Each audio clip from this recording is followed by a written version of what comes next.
for the hardest-hitting show in talk radio. The true progressive voice since 2012. This is Southpaws.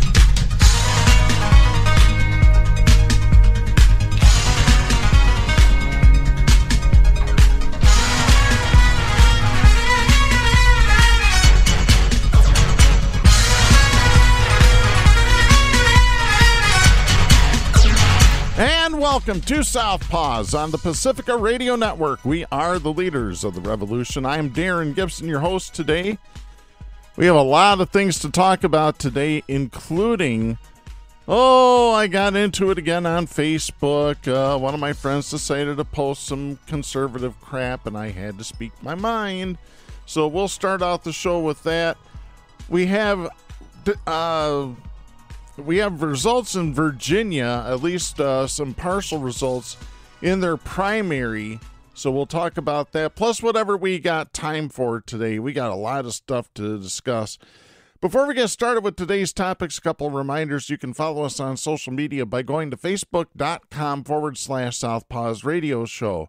You can follow us on Twitter at Southpaws Radio. Well, X now. It's not Twitter anymore. You can follow us on Tumblr at southpawsradioshow.tumblr.com. You can follow us on YouTube and Mastodon by doing a search for Southpaws Radio. You can become a patron of the show by going to patreon.com/Southpaws Radio.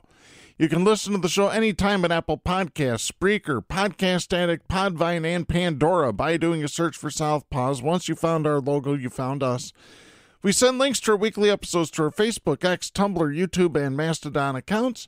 You can listen to us on Global Community Radio Channel 1 every Saturday night at 11 Eastern. And you can listen to us on great Pacifica stations, including KCEI in Taos, New Mexico, KZGM in Kabul, Missouri, and KEPJ in San Antonio, Texas. So be sure to listen to us on your local Pacifica affiliate. We're recording the show the afternoon of Thursday, June 20th, 2024. It just downpoured here for quite a while. There are some severe thunderstorms in the area. If we get a notice that we have to take shelter, we will do that and then come back and finish recording. Most of the rain has gone to the south and east of us, so I think we're safe for right now. All right, let's go ahead and start with Facebook. Oh my goodness, it all started again. Oh boy, my friends, I tell you, some of my friends just need the wake-up call. You need the wake-up call, and I'm going to give it to you right here and right now. So one of my friends leans pretty conservative. I don't blame her. I blame the upbringing that she was around. Yep, that's the blame I'm going to put today. So I'm not going to mention any names. There's a reason for it. But a friend of mine posted back on June 12th, if you need a reason to unfriend me today, this was posted on Facebook by Katie Jenkins Metzger on June 10th. It reads, it just cost me $80 to fill up and $350 to get groceries. You think I care about 34 felonies and your feelings being hurt? So my dear friend Ron, who I've known for 30 plus years, he responded. Told my friend, you need to buy a 4-cylinder and shop at Aldi and stop thinking the president has anything to do with gas and grocery prices. My friend responded, I drive a minivan and have a 2-hour commute back and forth to work, and I do shop at Aldi, and I still pay about $170 a week for groceries. Ron responded to her, good thing you live in America, because almost anywhere else in the world your bills would be immensely higher for gas and groceries. We have it good. Gas was around $12 a gallon in Iceland a couple of weeks ago when I was there, and a loaf of bread was around $6. Nobody there was blaming our president, though. I'm pretty sure whoever is the American president doesn't matter with these issues. Which is the truth. It's absolutely the truth. So then Dennis Higgins decided to respond, and he says, energy policy like no drilling has a huge effect on energy prices. No, it doesn't. I sent him straight. I said, Dennis, trading of oil futures and lack of competition between suppliers has a greater impact on gas prices than no drilling, which is a lie because we're drilling more than ever. Ron responded to Dennis, if there is an effect, it must be a great one since oil prices in America are lower than 99% of the world. Ron then added, there's a reason why Trump loves uneducated people. That is a direct quote from Donald Trump himself. So Cindy Camps Esther responded to Ron by saying, I wonder why everything was so much cheaper 3 years ago. Go figure. My response to her, corporate greed is why everything is so expensive. Which is the absolute truth. Alan Kleinert then responded to Ron and said, of course he has influence. Typical response from a Biden supporter. He then added, now tell me that Democrat policies don't affect inflation either. What a joke. Rosie Morse responded to my friend Ron and said, so when people don't think like you, they are uneducated? LMAO. Fall in line now. LMAO. I would rather be uneducated than believe everything I'm told. Common sense is much better than a certificate in the media. Oh, whoa, she is really bad off, isn't she? Totally bought in hook, line, and sinker to everything Donald Trump says. Hook, line, and sinker. Rosie, are you a loser or are you a sucker? So there you go. Taylor Sherrick said to Ron, and they make how much per hour in Iceland compared to what we make? Pre-taxable income in Iceland in 2023 was $60,000 a year. So then I responded with a simple graphic that came up from Brave New Films a couple of years ago. Why is gas so expensive? This is Q1 profits for the year 2022. ExxonMobil, $5.48 billion with a B dollars. It's a 100% increase compared to the previous year and quarter.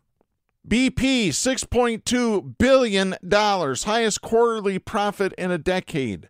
Chevron, $6.26 billion, a 400% increase compared to the previous year, same quarter. So there it is, folks. Facts matter. It doesn't matter what Donald Trump says. Facts matter. And by the way, we send $4 billion a year to every single oil company in this country. Chevron, ConocoPhillips, ExxonMobil, BP, Shell, you name it. They get $4 billion a year from the government. That's called corporate welfare. The problem isn't Johnny that's getting food stamps. The problem is these rich that don't give a about you, as George Carlin would say. Brian Mallow responds, dancing my way to the polls to do so, and that is POLES. You've got to be kidding me. The polls, as in the voter polls, is spelled POLLS. Learn how to spell. Learn how to read. Oh, wait, you're a Trump supporter. You can't do either. The case is also under investigation for mistrial because someone in the jury talked about the case to a cousin, which, yeah, whoopee-doo. Doesn't matter, 34 felony convictions. Ann Schneider-Lockman says word. Amy Lee Austin says facts. Then another former friend of mine, Ashley Lewis, who has found God and has thrown out all logic, says this horrible economy is just one reason Trump has my vote among many, but 100% felt this. Ron said to Ashley, you mean the economy that has a record low unemployment rate and a record high stock market? Ashley responds to Ron by saying, being employed doesn't make a difference if you work 50 plus hours a week and still can't afford basic living expenses, let alone afford to invest in stocks. No, the problem there is corporate greed. Because the corporations don't want to pay you for your work, and they want to charge you the highest price possible for their products and services. Duh! It's really that simple, folks. It really is that simple. Ron responds, Ashley, yes, all jobs won't make you rich, but luckily we live in America, and with effort, intelligence, and determination, we can find the jobs that do. Pamela Sue responds to Ron, rich, 2 incomes barely getting by. Show me where these jobs that will make me rich are. Typical brainwashed Democratic theory. No, that's typical Republican theory. Oh, if you pull yourself up by your bootstraps, you will become rich. Bullshit. So Ron tells Pamela Sue, I'm making more money than ever. That's really all I can go by. John Groeneveld says, thanks to Trump, Biden has done nothing good whatsoever his entire political career, my guy. Jeremy Crandall responds to Ron by saying this, unemployment is a measure of how many people are looking for a job and can't find one. It doesn't track people who have given up, and it doesn't track people living off of the government. Until it tracks everyone who's without a job, it's a pretty useless number. The New York Stock Exchange is based on the dollar. If the value of the dollar gets cut in half by the government printing money and doubling its supply, then the stock market values would have to double to really be worth what they were before. The money supply was doubled during COVID. That's why we have inflation, and why we have less inflation than many Western nations who paid their citizens more to stay home during the COVID than the U.S. did. And that's why the stock market is up. Most of the companies are not worth more, let's say gold, than they were before, just more dollars, because the dollar is worth less. It always astounds me that people don't understand inflation. I learned about inflation in Economics 101 from a liberal professor. It's not every single mega corporation and every medium-sized company and every small business and every individual seller all simultaneously getting greedier by the exact same amount. It's the value of the currency declining. There are many things that can cause this, but the most common one, and the one to blame for our current mess, is government's mismanagement of the currency. So Ron then responds to everybody by saying, Trump is why I'm making good money 4 years into Biden's presidency? Interesting take. Guess what? Neither president is why I'm making good money.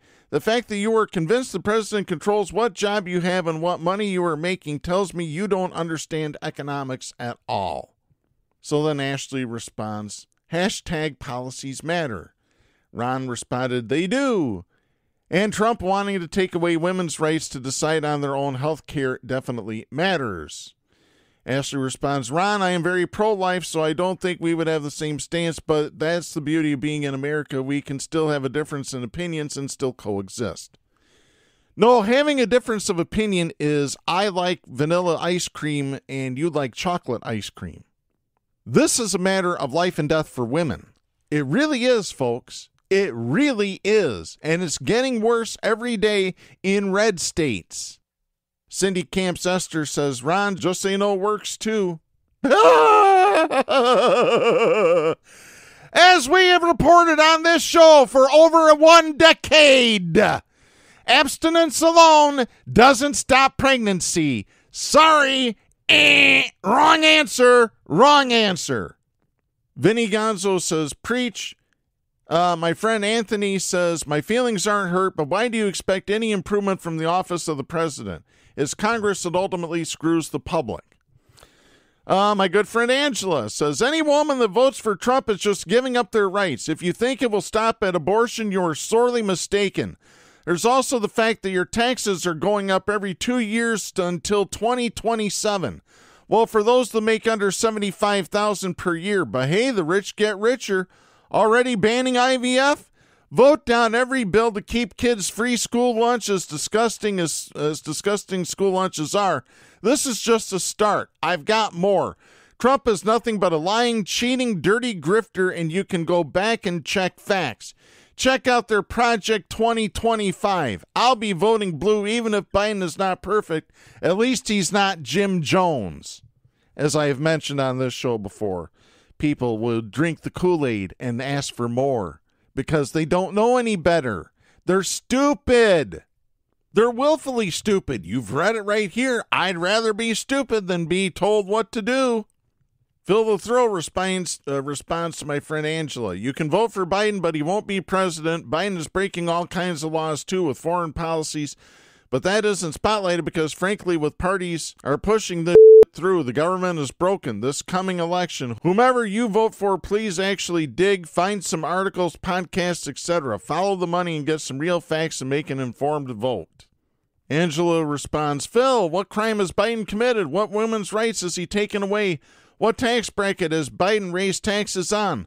Trump will never be president and Republican Party will lose everything this November. If I stand on one thing only, my granddaughters will have the rights over their own bodies. Phil responds, Angela, she won't be able to afford health care. That's what I'm trying to get people to see. With parties, they're not going to meet my expectations fully, but it is un-American to give billions of U.S. dollars to representatives who support terrorist entities. There are 3 American prisoners of war that we hear nothing about while we give money to the bin Ladens to support some treaty we brokered with just the Taliban. Whatever your political views are, you should really pay attention to the stuff that you find on your own. Compare what they're reporting to actual events you remember we're old enough to come back to before Trump. Come on. Okay, let me see here. The reason we have unaffordable health care is because of the insurance companies! Period. End of story. Big health care. It's the insurance companies. It's all these different big corporations that are charging you up the wazoo for every single thing, including $10 Tylenols and $50 Band-Aids. It's not the president. It's not the president. It is not the president. Phil continues, and if you want the answers I think are true, reference my page, and there's a link for a podcast that has an actual former CIA agent that was tasked to hunt the Taliban. Give it a listen. Angela responds, okay, so what did Trump do when he was president to stop this? No response, by the way, from Phil. So because people are spending more money because of corporate greed, not anything the president did, it's all corporate greed, we're going to vote for Trump. I would just like to remind my friend who originally posted this, it cost me $80 to fill up and $350 to get groceries. I want to remind her of what happened several years ago when I drove her to a clinic on Fulton Street in Grand Rapids, Michigan, right near downtown, for an abortion to stop her from having a pregnancy with her douchebag boyfriend at the time, who was violent toward her. I drove her to the clinic. I went back to her house. I watched her house. I watched her pets. Don't sit there and tell me about everything good that Trump is doing. You need to think back about what you have personally gone through, and you need to find out if Trump was president back then, you wouldn't be getting an abortion. You'd be stuck to your partner, your ex-partner, for 18 years, well, truthfully, for the rest of your life. I'm just going to say that. It really is. It's disgusting. People don't understand. People don't care. I told Ron, I said, Ashley is a pro-lifer who has found Christianity since her days of working together with me and Ron at my former job, which was in the strip club industry. You know, like I said, in Trump's America, my friend that originally posted $80 for gas, $350 for groceries, would not have been able to get the abortion that she received, that I drove her to and watched her house and her pets. It wouldn't have happened. It would not have happened under Donald John Trump. It really goes down to that, folks. It really does. Like I said, I'm not mentioning names. I don't out people who have abortions. That's not my job. That's not my story to tell. It is the person who went through it. That is their story to tell. So there you go. It just pisses me off that people have short-term memories and forget about things that have happened in the past. Really. It really pisses me off. Oh, boy. I got to stop. I got to get off of this topic. Real simple. Any woman that votes for Trump hates women. They hate themselves. That's a period. End of story. Right there. Bottom line. Speaking of Trump, oh boy, let's get to our first story here of the day. This is Matthew Barricade and Ben Finley writing for the Associated Press. This is dated June 19th out of Falls Church, Virginia. One of America's most conservative congressmen was locked in a tight renomination battle against an opponent endorsed by Donald Trump in Virginia's primary election Tuesday. Once again, the Associated Press refers to Donald Trump as former president. We don't do that on this show. Representative Bob Good, who chairs the hard-right House Freedom Caucus, is seeking a third term representing Virginia's 5th Congressional District. but State Senator John McGuire has mounted a strong challenge that highlights frictions in the party. Ballots remain to be counted, and the close margin made the race too early to call. Virginia observes the Juneteenth holiday and isn't expected to count votes Wednesday as a result. So the counts are being counted probably right now as we speak. As of 12 a.m. Wednesday morning, McGuire led Good by 327 votes, which is 0.52 percentage points out of 62,495 ballots counted. Meanwhile, Democrats in Northern and Central Virginia chose nominees to replace popular incumbents who aren't seeking re-election.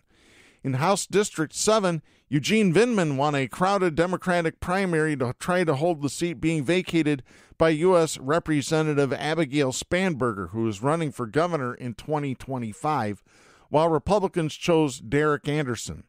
In House District 10, voters chose Suhas Subramaniam from a field of 12 Democrats to try to hold the seat that's currently held by U.S. Representative Jennifer Wexton, who is not seeking re-election to her Northern Virginia seat after being diagnosed with a rare, incurable neurological illness. Republican voters nominated Mike Clancy for that seat. Statewide voters selected Hung Kao as the Republican nominee to the U.S. Senate to take on Democrat Tim Kaine. So here's some of the major battles. House District 5. Conventional politics might suggest a congressman with the conservative credentials of Good would be safe in a primary. But he earned the wrath of Trump when he endorsed Florida Governor Ron DeSantis for president. He switched back to Trump after DeSantis dropped out, but Trump is endorsing McGuire and portraying Good as a backstabber. Trump continued to bash Good as he campaigned for McGuire in a telephone rally Monday night. Trump said, quote, "Unlike Bob Good, John McGuire will not let you down," end of quote. He added that McGuire is, quote, "strong on the border and will always defend your under siege Second Amendment," end of quote. Good says he considers Trump the best president in his lifetime and only endorsed death sentence because Trump is constitutionally limited to only one more term. McGuire, for his part, claimed victory late Tuesday and thanked Trump for believing in me. No winner has been called by the Associated Press. In a written statement, McGuire said, quote, "There are still a few votes left to count, but it's clear that all paths end with a victory," end of quote. Good, meanwhile, posted a statement on social media saying his campaign, quote, "implemented the best early voting operation that the 5th District has ever seen. We are still waiting for the results of mail-in ballots and provisional ballots. We are doing what we can to ensure we have teams of observers and legal counsel to ensure all the votes are properly counted in the coming days," end of quote. Good also alienated Republican insiders by voting to oust House Speaker Kevin McCarthy, throwing the party into a measure of chaos. Seeking to capitalize is McGuire, a state legislator and former Navy SEAL who has echoed Trump's attacks on Good, calling him a never-Trumper. Good has bashed McGuire as a serial campaigner who announced his congressional bid just 1 week after winning election to a 4-year term in the state Senate. If Good loses, he would be the first House incumbent to go down to a primary challenge this year, with the exception of one race in which 2 incumbents faced off due to redistricting. The winner will face Democrat Gloria Tinsley Witt, who defeated Gary Terry and Paul Riley. The 5th Congressional District stretches from Charlottesville in the north past the far western suburbs of Richmond, through Lynchburg and down to Danville and the North Carolina border.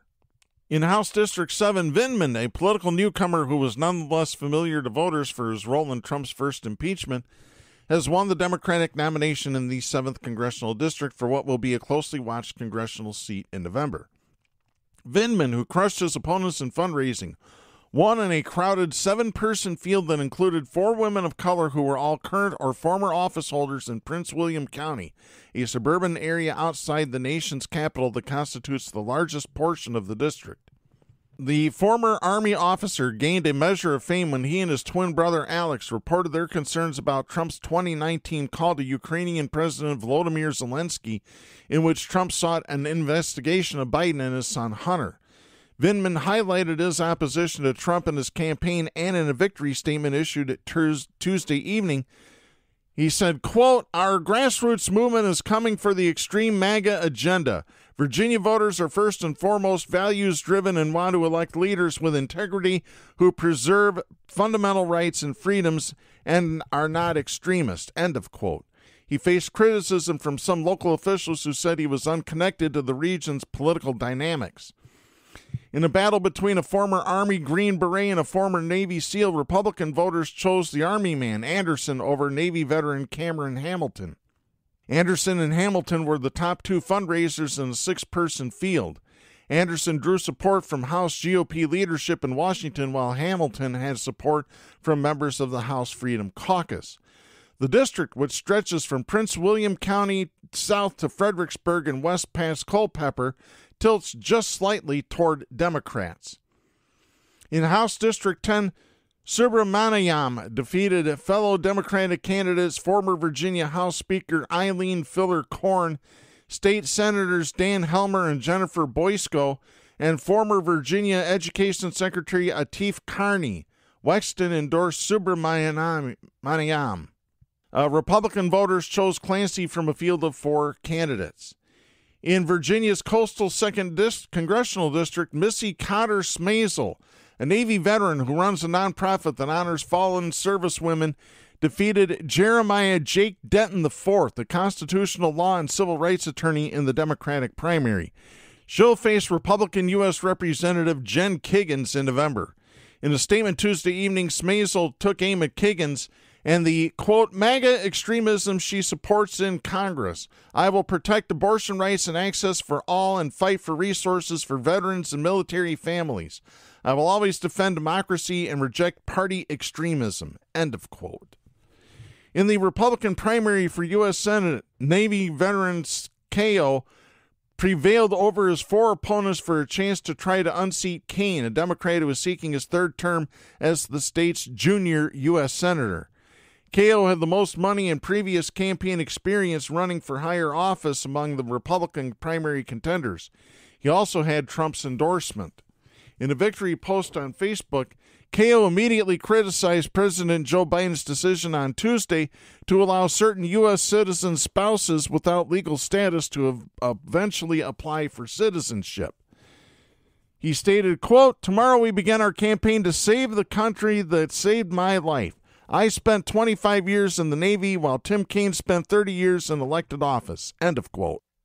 Ko defeated Scott Parkinson, a former congressional staffer for death sentence, as well as Jonathan Emord, an author and lawyer who often cites his court battles against the Food and Drug Administration. The other Republican candidates were Eddie Garcia, a U.S. Army veteran who owns a mobile app that serves veterans, and Chuck Smith, a former Navy Judge Advocate General's Corps commander and an attorney. So there's the latest on what's happening in Virginia. Let's get to our next story here. This is Kevin Frecking writing for the Associated Press. This is dated June 18th out of Washington. The House Ethics Committee on Tuesday gave an unusual public update into its long-running investigation of Representative Matt Gaetz, Republican of Florida, saying its review now includes whether Gaetz engaged in sexual misconduct and illicit drug use, accepted improper gifts, and sought to obstruct government investigations of his conduct. The committee also announced that it was no longer reviewing 4 other allegations involving the congressman, including that he shared inappropriate images or videos with colleagues on the House floor, or that he accepted a bribe or converted campaign funds to personal use. Gaetz has categorically denied all the allegations before the committee. In a tweet Monday preempting the committee's announcement, Gaetz noted that the ethics panel closed 4 probes and said that those investigations had, quote, emerged from lies intended solely to smear me, end of quote. Really? Instead of working with me to ban congressional stock trading, the Ethics Committee is now opening new frivolous investigations. They are doing this to avoid the obvious fact that every investigation into me ends the same way. My exoneration, end of quote. That last quote was what Gaetz posted on the social platform X. Gaetz led the effort to oust then House Speaker Kevin McCarthy from office last fall. 7 Republicans joined him in deposing McCarthy along with 208 Democrats. Many House Republicans remain angry at Gaetz, arguing that McCarthy's ouster was a selfish and destructive act that hurt the party. Gaetz blamed McCarthy for the Ethics Committee review, even though the investigation began before Republicans took the majority in the House.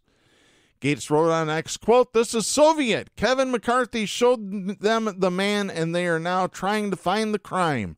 I work for Northwest Floridians who won't be swayed by this nonsense, and McCarthy and his goons know it." End of quote. The committee began its review of Gaetz in April of 2021, deferred its work in response to a Justice Department request, and renewed its work in May of last year after the DOJ dropped its request that lawmakers hold off an investigation. That was shortly after Gaetz announced that the Justice Department had ended a sex trafficking investigation without bringing charges against him. The Ethics Committee said that despite the difficulty of obtaining relevant information from Gaetz and others, it has spoken with more than a dozen witnesses, issued 25 subpoenas, and reviewed thousands of pages of documents. The committee said the one thing under investigation is whether Gaetz, quote, dispensed special privileges and favors to individuals with whom he had a personal relationship, end of quote. The Ethics Committee cautioned that the existence of an investigation does not itself indicate that any violation of law or House rules occurred. The statement said that no other public comment will be made on the matter. So there you go. Matt Gaetz, Butthead. He is the living embodiment of Butthead from the Beavis and Butthead cartoons. Take a look at him. He really does. He looks like Butthead. Go, hoo, hoo, hoo. You suck. Shut up, ass munch. I am Cornholio. Bow down to the almighty bunghole. There we go. So there's my Beavis and Butthead impersonation for the day. All right, let's get to our next story here. This is an update. There's been a lawsuit filed against something that Governor Tony Evers of Wisconsin did, which we've reported on. This is from the Associated Press out of Madison. The Wisconsin Supreme Court will hear a challenge to Democratic Governor Tony Evers' partial veto that locked in a school funding increase for the next 400 years, the justices announced on Monday. The Wisconsin Manufacturers and Commerce Litigation Center filed a lawsuit in April, arguing that the governor exceeded his authority. The group asked the High Court to strike down the veto without waiting for the case to go through lower courts. The court issued an order Monday afternoon saying it would take the case. The justices did not elaborate beyond setting a briefing schedule. At issue is a partial veto Evers made in the state budget in July 2023 that increased revenue public schools can raise per student by $325 annually until the year 24-25. Evers took language that originally applied the $325 increase for the 2023 and 24 and 2024 to 25 school years, vetoed the 20 and the hyphen to make the end date 24-25, more than 4 centuries from now. Wisconsin governors, both Republican and Democratic, have long used the broad partial veto power to reshape the state budget. It's an act of gamesmanship between the governor and legislature as lawmakers try to craft bills in a way that are largely immune from creative vetoes. The lawsuit contends that Evers exceeded his veto authority and his action was unconstitutional. Liberal justices currently control the state Supreme Court, increasing the chances that Evers will ultimately prevail. So that's good news there, hopefully. Well, let's see if it holds up in court. Let's get to our next story. This is Jake Olfenhartz and Michael R. Sizak writing for the Associated Press. This is dated June 18th out of New York City. New York's top court on Tuesday declined to hear Donald Trump's gag order appeal in his hush money case, leaving the restrictions in place following his felony conviction last month.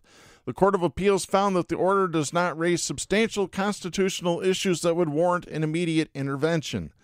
The decision is the latest legal setback for the Republican former president, who has repeatedly railed against a gag order that prevents him from commenting on witnesses, jurors, and others who were involved in the case. I wish they'd stop referring him as former president. Him. But it could be short-lived. The trial judge, Juan M. Merchant, is expected to rule soon on a defense request to lift the gag order. Trump campaign spokesperson Stephen Chung said Tuesday that Trump's legal team would continue to fight against what they call the unconstitutional gag order imposed by Justice Merchan. That's a direct quote. Trump's attorneys filed a notice of appeal with the state's high court on May 15th during Trump's landmark criminal trial. They argued that the gag order restricted Trump's core political speech on matters of central importance at the height of his presidential campaign. No, he can talk about what he was going to do. He just can't diminish the court. Sorry, there's court gag orders every single day in this country. But the Court of Appeals disagreed. In a decision list posted on Tuesday, the court said it would not automatically hear the case, writing that no substantial constitutional question is directly involved. Trump's lawyers were essentially seeking a shortcut to expedite their appeal, which was rejected by the state's mid-level appeals court last month. They now have 30 days to file a motion for leave to appeal, according to court spokesperson Gary Spencer. Merchan imposed the gag order on March 26th, a few weeks before the start of the trial, after prosecutors raised concerns about the presumptive Republican presidential nominee's tendency to attack people involved in his cases. During the trial, Merchan held Trump in contempt of court and fined him $10,000 for violating the gag order. The judge threatened to put Trump in jail if he did it again. The order remains in effect weeks after the conclusion of the trial, which ended with Trump's conviction on 34 counts of falsifying business records arising from what prosecutors said was an attempt to cover up a hush money payment to porn actress Stormy Daniels just before the 2016 election. Daniels claims she had a sexual encounter with Trump a decade earlier, which he denies. He's scheduled to be sentenced July 11th. The Manhattan District Attorney's Office has urged the Court of Appeals to reject the appeal. In their own letter, prosecutors noted the question about whether the order should be lifted could be dealt with through post-trial court filings. Trump's lawyers have argued that he should be entitled to fully address the case, given the continued public criticism of him by his ex-lawyer Michael Cohen and Daniels, both key prosecution witnesses. Days after the verdict, they sent a letter to Merchan asking him to lift the gag order. They followed up last week with a formal motion requesting that the restrictions be rescinded. Prosecutors have until Thursday to respond. Merchan is expected to rule soon after that, possibly before Trump's June 27th debate with President Joe Biden. Trump attorney Todd Blanche told the Associated Press earlier this month, quote, "It's a little bit of the theater of the absurd at this point, right? Michael Cohen is no longer a witness in this trial. This trial is over," end of quote. A spokesperson for the Manhattan District Attorney's Office did not respond to a request for comment. So there you go. Trump's gagged. Well, I wish they'd gag him in real life. Goodness gracious, I'm sick of hearing his mouth run. Really, just stick a handkerchief in his mouth, just like the Westerns did on TV. They wanted to keep somebody quiet. Just put a gag around their mouth. In Trump's case, a ball gag. Did I say that out loud? All right, let's go ahead to our next story here. This is Mary Claire Jelonic, writing for the Associated Press. This is dated June 18th out of Washington. Senate Republicans blocked bipartisan legislation Tuesday that would have outlawed bump stocks after the Supreme Court struck down a ban on the rapid-fire gun accessory used in the deadliest shooting in modern U.S. history. Democrats tried to force a voice vote on the bill to ban bump stocks, a tactic often used by both parties when they know that they don't have the votes to pass legislation but want to bring an issue to the Senate floor. The bill, sponsored by Senators Martin Heinrich, Democrat of New Mexico, and Susan Collins, Republican of Maine, would ban the sale of the devices, similar to the rule issued by Donald Trump's administration after a gunman in Las Vegas attacked a country music festival in 2017 with semi-automatic rifles equipped with the accessories. The gunman killed 58 people and wounded more than 850 among the crowd of 22,000, firing more than 1,000 rounds into the crowd in 11 minutes. As he called for a vote on the Senate floor, Heinrich said, quote, "I refuse to stand idly by and wait for the next mass shooting. Bump stocks deserve no legitimate purpose," end of quote. Nebraska Senator Pete Ricketts objected for Republicans blocking an immediate vote on the bill. He called the legislation a gun-grabbing overreach that could be interpreted to include other gun accessories beyond bump stocks. Yeah. Ricketts said, quote, This bill will not pass. It won't pass because enough people in this building still believe in the Constitution, and the Constitution affords Americans the right to own a firearm. End of quote. But it also rules that a well-regulated militia, well-regulated, this is what this is. It's well-regulation. The 6-3 majority opinion was written by Justice Clarence Thomas. Oh, joy. It found that the Justice Department was wrong to declare the bump stocks transformed semi-automatic rifles into illegal machine guns because, he wrote, each trigger depression in rapid succession still only releases one shot. The effort to force the legislation is part of a larger election year push by Senate Majority Leader Chuck Schumer to hold votes on issues that are priorities for Democrats and where they believe they have a political advantage, even if they know the bills won't pass. Republicans have blocked legislation to protect access to contraception and in vitro fertility treatments in recent weeks, arguing that the Democrats are only bringing up the issues for political reasons. And Schumer announced this week that the Senate will vote in July on legislation that would restore the nationwide right to have an abortion after the Supreme Court overturned it almost 2 years ago. The votes have put Republicans in a tricky position. In the case of bump stocks, many Republicans supported the ban when Trump issued it. But several said this week that they would oppose the legislation to reinstate it, arguing that the vote in is another election year stunt by Democrats, not a serious attempt to pass bipartisan legislation. North Carolina Senator Tom Tillis, a Republican who worked with Democrats on bipartisan gun legislation 2 years ago, said that if Schumer were serious about banning bump stocks, quote, he'd be calling people into a room who have worked on bipartisan bills, end of quote. But instead, quote, it's a political exercise, which is a shame, end of quote. No, it ain't. No, it isn't. South Dakota Senator John Thune, the number 2 Republican, criticized Schumer for a summer of show votes and for bringing up bills that are, quote, clearly designed to fail, end of quote. Schumer countered on the floor that, quote, it's not enough for Republicans to roll their eyes and dismiss this bump stock vote as a show vote. Tell that to the families who lost loved ones, end of quote. Yeah, you got that right. The messaging votes come as the Senate's other business has come to a halt, with bipartisan negotiations on legislation such as rail safety, farm programs, taxes, and prescription drugs stalled during a contentious election year. Schumer has said that he may continue to bring up the bills for repeat votes along with a separate bipartisan immigration compromise that Republicans voted down earlier this year.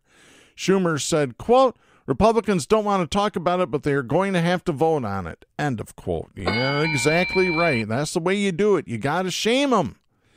If you don't shame them, they don't learn. That's the way that it is. All right, let's get to our next story. This is the Associated Press out of Atlanta, Georgia. An Alabama man pled guilty Tuesday to leaving threatening phone messages for Fulton County District Attorney Fani Willis and the county sheriff last summer because he was angry over the election interference investigation into Donald Trump. Arthur Ray Hansen II made the phone calls just over a week before Trump and 18 others were indicted in Fulton County on August 14th. Hansen of Huntsville, Alabama, told a federal judge at his plea hearing Tuesday that he never meant to harm Willis, whose office is prosecuting Trump and the others, or to Sheriff Patrick Labatt, whose staff booked the former president at the Fulton County Jail and took his mugshot.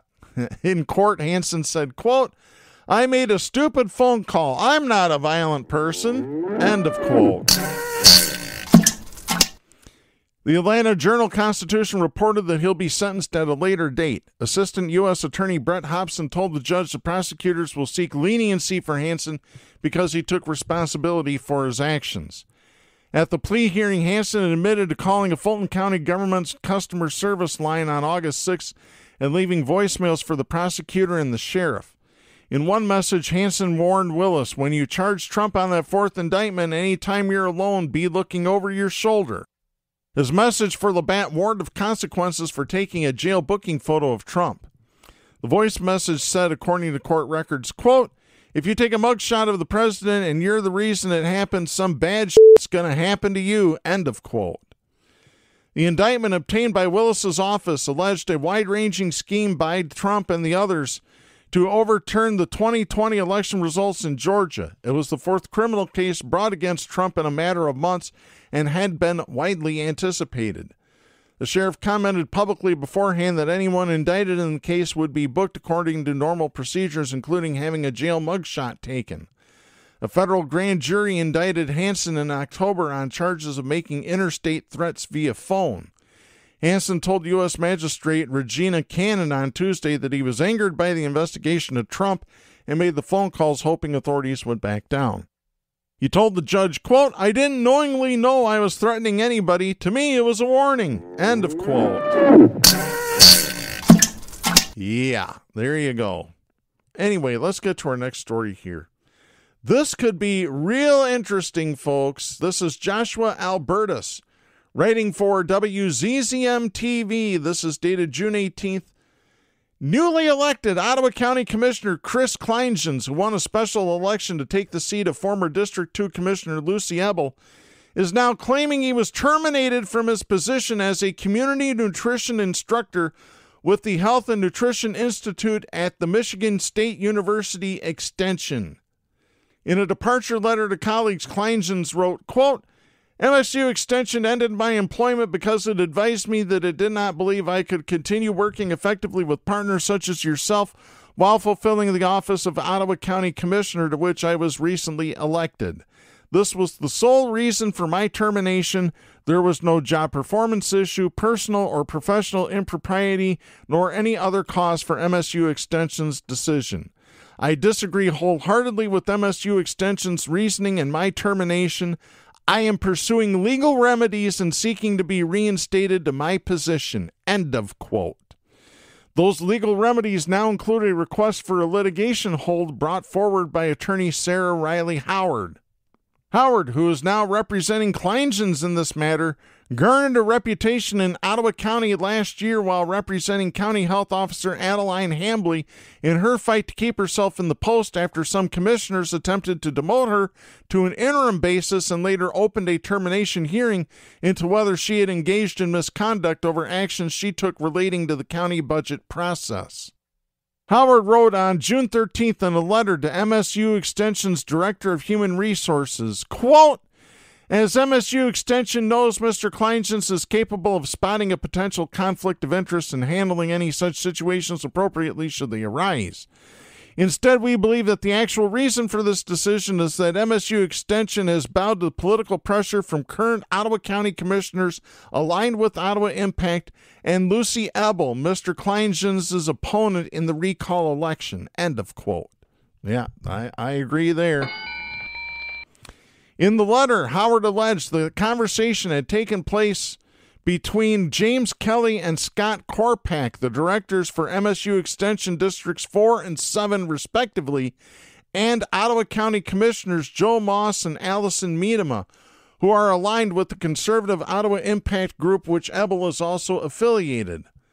According to Howard, Kleingens, a Democrat, became aware of the alleged conversation after she says Kelly had informed Kleingens that, according to Howard's account of events, MSU Extension was concerned about repercussions with its relationship with Ottawa County officials should Kleingens run for and be elected to the seat. Howard adds, quote, "Later, Mr. Kleingens became aware that Commission Chair Joe Moss and Commissioner Allison Miedema had already met with Mr. Kelly and Scott Korpak, the District 7 director, to apparently allege some type of concern of a conflict of interest if Mr. Kleingens were to win the recall election against their political ally, then Commissioner Ebel." End of quote. Upon receiving this letter that made the allegations of the conversation between Moss, Miedema, and the two extension leaders, 13 on Your Side reached out to the two commissioners for comment on whether they could confirm or deny the existence of the alleged conversation. Moss said in response, quote, "This is a matter between Mr. Kleingens and MSU. Ottawa County has worked with MSU for over 100 years, and we are excited to continue working with MSU in the years to come." End of quote. WZZM also reached out to MSU Extension following Kleingens' initial claims. MSU Extension declined to comment, citing that they cannot comment on personnel issues. So there's the latest there. I hope Kleingens sues and wins a lot of money. This is the kind of conduct that needs to be halted. Right on the... I mean, really. This is bullshit, folks. You can't fire somebody from their other job because they ran for political office and won. Sorry, you can't. Unbelievable. I'm going to get to our final story here. This is Lauren Gibbons writing for Bridge, Michigan. This is dated June 14th. This has to do with the election for Michigan Supreme Court in 2024. With one longtime justice preparing to leave the bench and another defending a recent appointment, Michigan Supreme Court elections could get interesting this year. On March 15th, Justice David Viviano announced that he would not seek re-election for his seat on Michigan's highest court, leaving the Republican Party without an incumbent nominee in the 2024 cycle. Voters will also decide this fall whether Justice Kyra Harris Bolden, an appointee of Governor Gretchen Whitmer, remains on the bench to finish out the remainder of former Chief Justice Bridget McCormick's term. The Michigan Supreme Court often has the final say on issues of critical importance, including whether laws enacted by the state legislature are constitutional or weighing in on the validity of ballot initiatives. Although Supreme Court elections in Michigan are nonpartisan, candidates' nominations are a political process, with delegates at state party conventions determining who advances to the November ballot. The 7-member court is currently split 4-3, with Democratic nominees holding a one-justice majority.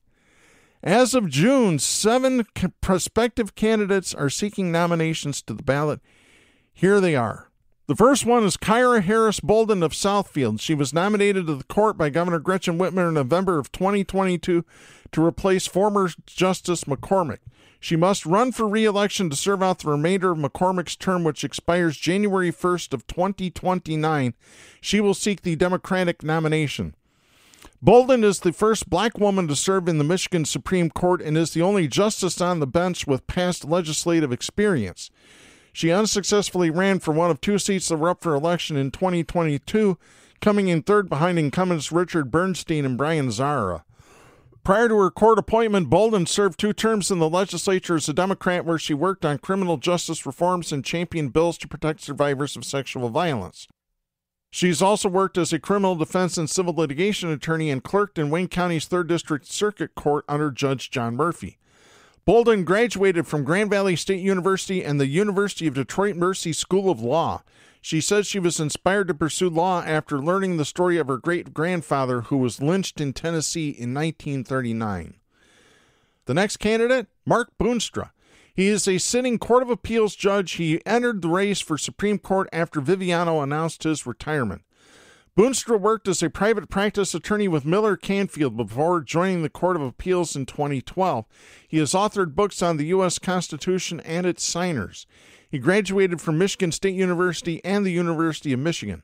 Boonstra, who's seeking a Republican nomination, said in a statement announcing his campaign that he would provide an unbiased rule of law approach if elected to the high court. Yeah, we know the truth there. Boonstra has been outspoken in his opposition to using personal pronouns in court cases, writing in a December 2021 opinion that he declined, quote, to join in the insanity that has apparently now reached the courts, end of quote, and referred to a defendant using they, them pronouns. The court in June 2023 required Michigan judges to either use the pronouns specified by legal parties or to address people in their courtrooms by their names or other respectful means. Boonstra picked up endorsements from several former justices, including Robert Young, Clifford Taylor, Maura Corrigan, and Stephen Markman. The next candidate, Matthew DePerno. We've heard his name before, former douchebag of the week on this show. He is a Kalamazoo area attorney. He is seeking the Republican nomination to serve the remainder of McCormick's term. DePerno, along with former state representative Dyer Rendon and fellow attorney Stephanie Lambert, they're now battling criminal charges for an alleged pro-Trump plot to illegally access voting machines following the 2020 election. He's pled not guilty. He has never held elected office or a judicial post, but was the Michigan Republican Party's nominee for Attorney General in 2022 and also ran for Michigan Republican Party chair last year. DePerno lost a convention vote to Christina Caramo, who has since been replaced. DePerno earned law degrees from the University of Detroit Mercy School of Law and the New York University School of Law. In a statement, DePerno said he is running for a seat on the state's highest court in part because, quote, activists, judges, prosecutors, and attorneys general are using their power to prosecute their political enemies, end of quote. Bullshit! DePerno gained prominence in conservative circles for his 2020 lawsuit that alleged a reported vote total in Antrim County was evidence that fraud cost then-President Donald Trump in that year's election. He lost that case, and the Michigan Supreme Court denied his appeal. Andrew Fink of Adams Township currently serves as a Republican lawmaker in the State House of Representatives, where he serves as vice chair of the House Judiciary Committee. He initially intended to challenge Bolden for a partial term, but more recently said that he'll seek a Republican nomination to run for Viviano's open seat after the sitting justice announced his retirement. Fink graduated from Hillsdale College and the University of Michigan Law School. Oh, you really? Hillsdale College? Oh, gross. He served as an officer in the U.S. Marine Corps from 2009 to 2016. Patrick William O'Grady, a longtime circuit court judge in Branch County, is seeking the Republican nomination for the partial term vacated by McCormick. He was first elected to the 15th Circuit Court bench in 2008. He recently served as the court's chief judge. According to his campaign website, O'Grady has presided over nearly 14,000 criminal and civil cases. He graduated from Western Michigan University and served in the U.S. Army Reserve before working as a state trooper with the Michigan State Police and obtaining his law degree from Cooley Law School. O'Grady was also an assistant prosecutor in Branch County prior to his election to circuit court.